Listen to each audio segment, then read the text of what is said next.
Welcome back to the Unity Crash Course. Let's talk really quickly about scenes. I've mentioned them before. We've looked at the scene editor.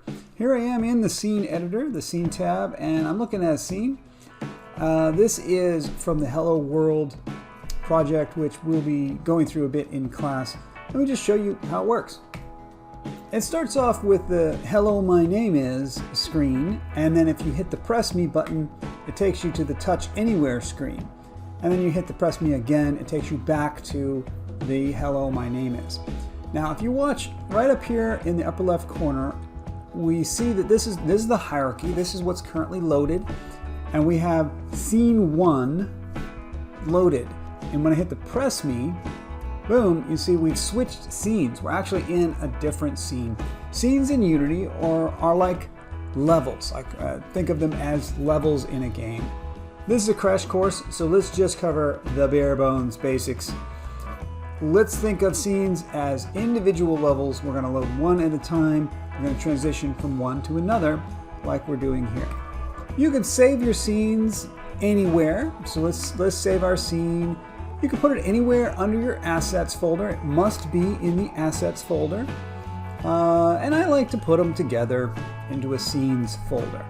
So this is scene 1, for example. Here's also a scene 2. I can just double click them to load them.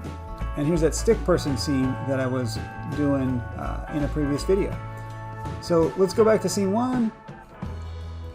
So that's one way to load them. You can also load them here from the file menu. You can do open scene or open recent scene, and it will do the same thing as double clicking. So let's just open scene 2. There's scene 2 loaded and ready to go. Now, if you want to transition from one scene to another scene, you're going to want to load the scene, right? We have to load the scene. There's another thing here under the build settings. File, build settings. We have a list of scenes that are in the build. My stick person scene is not in the build settings. Just because the scene exists does not mean it's going to be built. I haven't mentioned building yet. When you build your project, Unity's going to go around and collect all the assets that it needs to run the game. And it's going to go through all the scenes that are in this list and include those.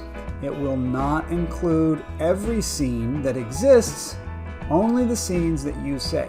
The main purpose there is to allow you to have test scenes and debug scenes, scenes that aren't going to be included for the customer, but you were using on your own.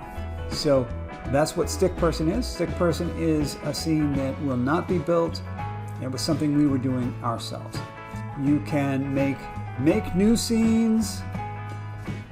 Let's make what was I doing here? Let's make a 2D basic. Go. So you can make a new scene. You can save the scene. Let's put it in the scenes folder. Empty 2D scene. You can program the game to transition from one scene to the next. But if you want to transition scenes, if you want to load a scene, it must be put into the build settings. How do I do that? The easiest way is this button right here, Add Open Scenes. So I have the empty 2D scene. There you go. It's now added to my list. What we've shown so far is play in editor. So I have a scene open and I hit play, and here I am right in the editor seeing what it's going to be like when I play. When the customer gets your game, you've built it and distributed it, and the customer is playing your game, which scene are they going to load? Because they don't have this editor, they don't get to choose their scene. The scene that they're going to get is the first one in this list. So that's why you'll need to shuffle these. You'll need to make sure that the boot up scene, the starting scene, the first scene that the player starts with, is at the top of the list. And you can just move these around to get that right. I will now remove that scene from the list. I don't want that scene in the list. Okay, so that's scenes. That's the scene builder list.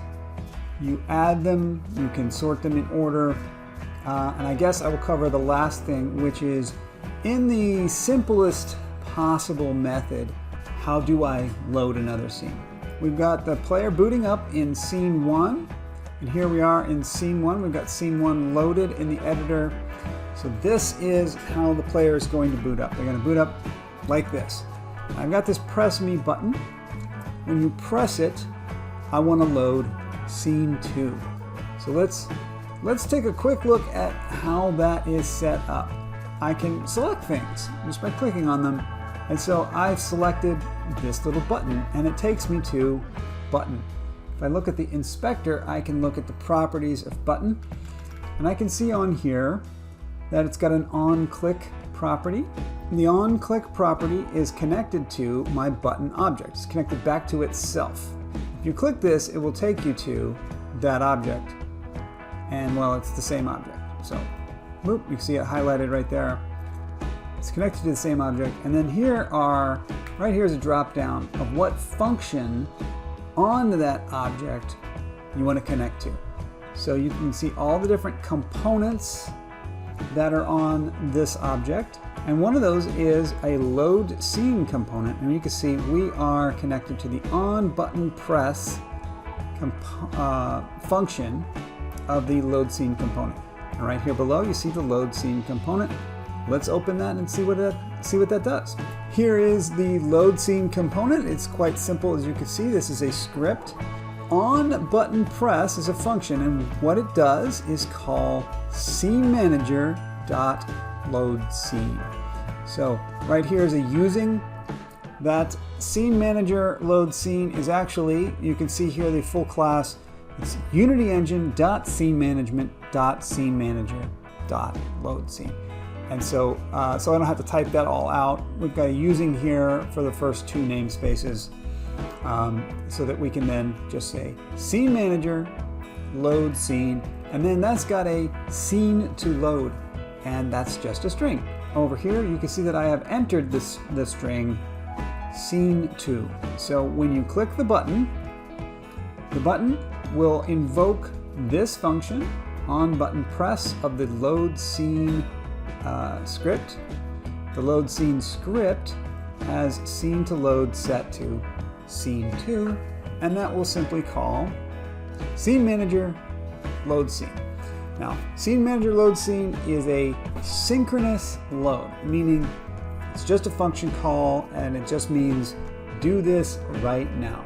The default behavior for that function is the simplest possible thing, which is unload the scene you're in, load this new scene, launch the new scene immediately. So it's just a straight transition from one level to another. There's no loading bar. There's no asynchronous loading. There's no background loading. There's no multiple scene handling. All of those things are possible, and hopefully we'll get into some of that during the class. For now, I just want the crash course of what's the simplest possible thing we can do. We can load a scene, and when we do so, that will just kick out the old scene, load in the new scene, and the game will continue running in the new scene. So let me just show you that one more time. When I press the press me button, it's going to call load scene and load in scene 2. We're now in scene 2, and we can see again, there's a button here, and it's got a load scene on it that says to load scene 1. So when I press this, it'll just take me back to scene 1. Okay, so that's scenes. Hopefully that's enough to get us started. There is a lot more information about how we would organize our scenes, how you can load multiple scenes at the same time, and how you can avoid these loads, or maybe put in a loading bar. But that's more advanced stuff. For now, let's call it good for our crash course.